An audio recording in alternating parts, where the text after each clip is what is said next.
नमस्कार दोस्तों, स्वागत है आप सभी का हमारे YouTube channel RJ nursing point पर।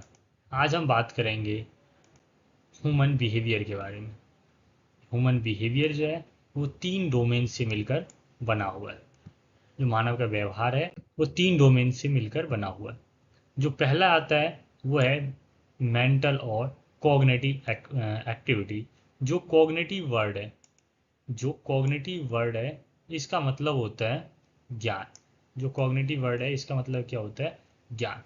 ज्ञान कहाँ से आता है? ज्ञान हमें कहाँ से मिलता है? आप एनाटॉमी पढ़ते हो, फिजियोलॉजी पढ़ते हो, सोशियोलॉजी पढ़ते हो, फंडामेंटल पढ़ते हो, यहाँ तक कि आप यूट्यूब से पढ़ते हो, पीपीटी पढ़ते हो, गूगल से पढ़ते हो, इन सब से क्या होता है? हमें ज्ञान मिलता है। अब पहला आता है थिंकिंग। इसमें जो पहला है कौन सा? थिंकिंग। ये थिंकिंग से हमें किस तरह से ज्ञान मिलता है या थिंकिंग से जो है हमारे व्यवहार में किस तरह से परिवर्तन आता है। एक एग्जाम्पल से मैं आपको समझाता हूँ।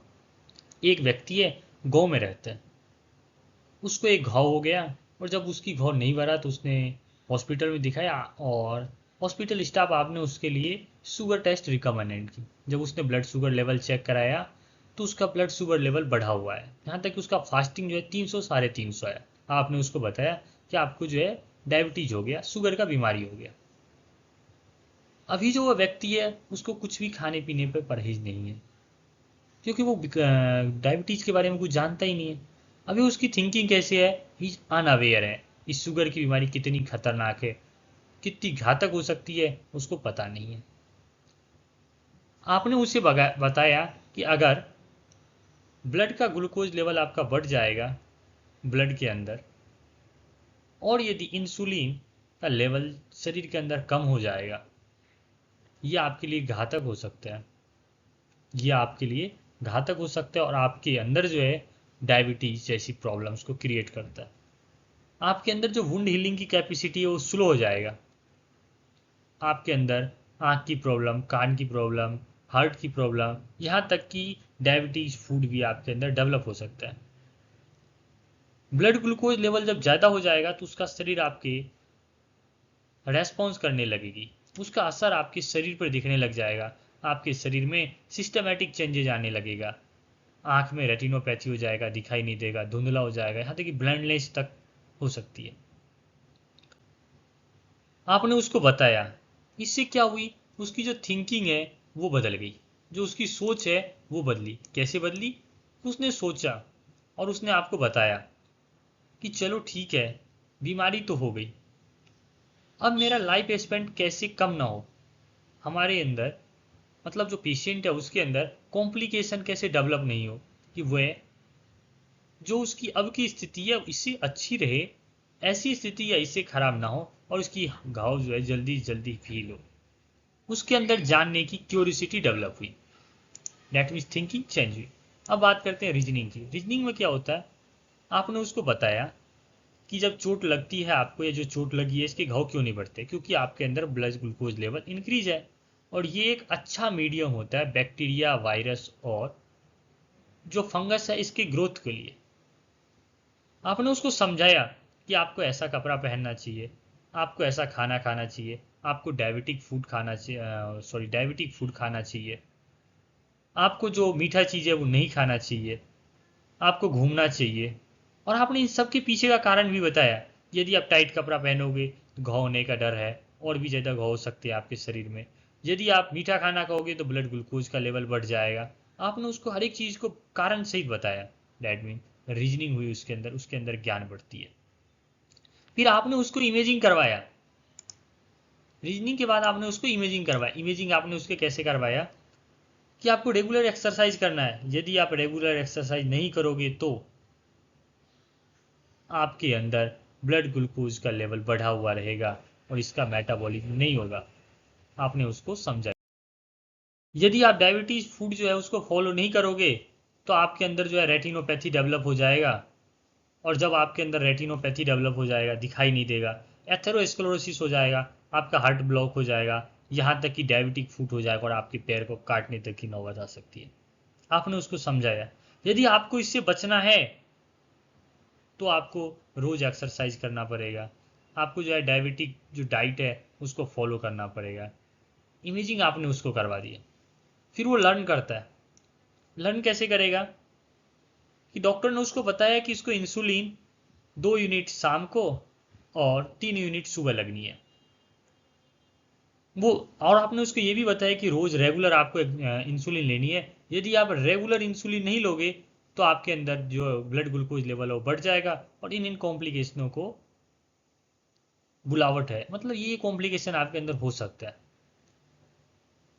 पता है कि 3 यूनिट तो आपको शाम को लेना है और जो 2 यूनिट है वो आपको सुबह इंसुलिन का लगानी है, डॉक्टर ने बताया उसको। अब आपने उसको सिखाया कि इंसुलिन कैसे लगाते हैं। पहले दिन तो उसने सोचा कि पास में जो नर्सिंग स्टाफ है उससे लगवा लेंगे, हॉस्पिटल में लगवा लेंगे। फिर उसने सोचा कि आप मेरा जो बेटा है उसको सिखा दो, वो लगा देगा। कुछ दिन ऐसे ही बीते, उसका बेटा, अब वो बेटे के ऊपर डिपेंडेंट हो गया कि जब बेटा आएगा इंसुलिन लगाएगा जब मैं खाना खाना खाऊंगा। बेटा का वेट किया, बेटा आएगा इंसुलिन लगाएगा जब मैं खाना खाऊंगा। और धीरे धीरे उसकी जो डेली एक्टिविटीज है वो बिगड़ने लग गया। फिर उसने आपको बताया और आपने उसको लर्न करवाया। लर्न क्या करता है कि इंसुलिन जो सिरिंज आता है लगाना बहुत ईजी है। इंसुलिन सिरिंज आता है, इसमें आपको इस तरह से लोड करना है, इस तरह से रोटेट करना है और इस तरह से आपको लगाना है। एब्डोमेन पे लगाना, हल्की सी दर्द करता है, इतना यूनिट आपको लोड करना है, इस तरह से रोटेट करना है और इस तरह से लगाना है। आपने उसको सिखा दिया, आपने उसकी जो है लर्निंग कैपेसिटी को बढ़ा दी। अब वो कैपेसिटी उसके अंदर डेवलप हो गई कि वो खुद से भी इंसुलिन लगा सकता है। अब उसके अंदर आपने लर्निंग करा दी, ठीक है, सही है। दूसरी वो मैं आपको बताऊंगा इमोशनल, कि इमोशनल जो होता है वो क्या है, अफेक्टिव जो डोमेन्स है वो सैडनेस, फियर, एंजाइटी, हैप्पीनेस, इन सब से जो है हमारा दूसरा डोमेन्स डेवलप होता है। मतलब इमोशनल या फिर अफेक्टिव, जैसे कि आपके एग्जाम का रिजल्ट आया और आप बहुत खुशी हो गए क्योंकि आपको खबर लगा, आपके दोस्तों ने बताया और आपने जब खुद रिजल्ट चेक की तो देखा कि मैं पास हो गया। तो ये जो पास है इसको देखकर आपने क्या हुई, आपके अंदर खुशी डेवलप हुई, आप खुश हो गए कि मैं पास हो गया। वहीं आपके खबर लगा या जैसे आपको मालूम पड़ा कि आपके दोस्त का एक्सीडेंट हो गया, आप सैडनेस हो गए, आप दुखी हो गए।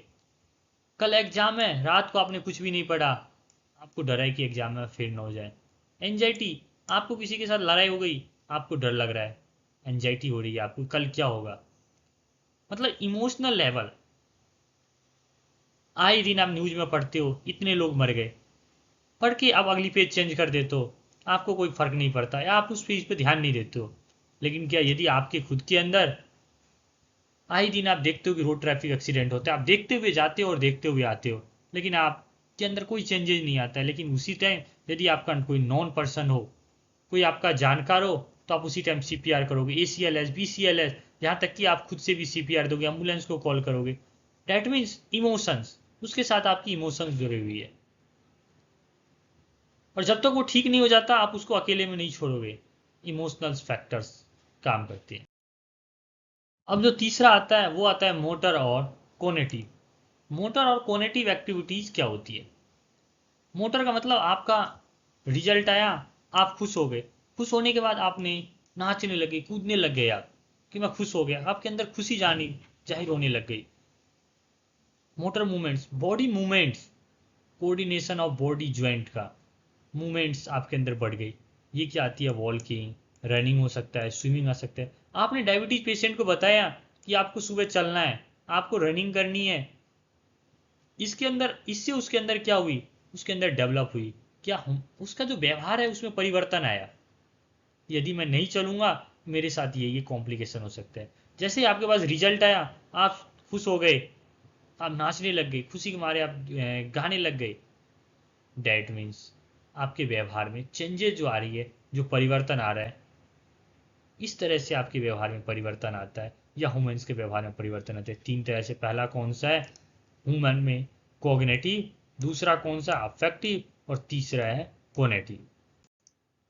Thank you.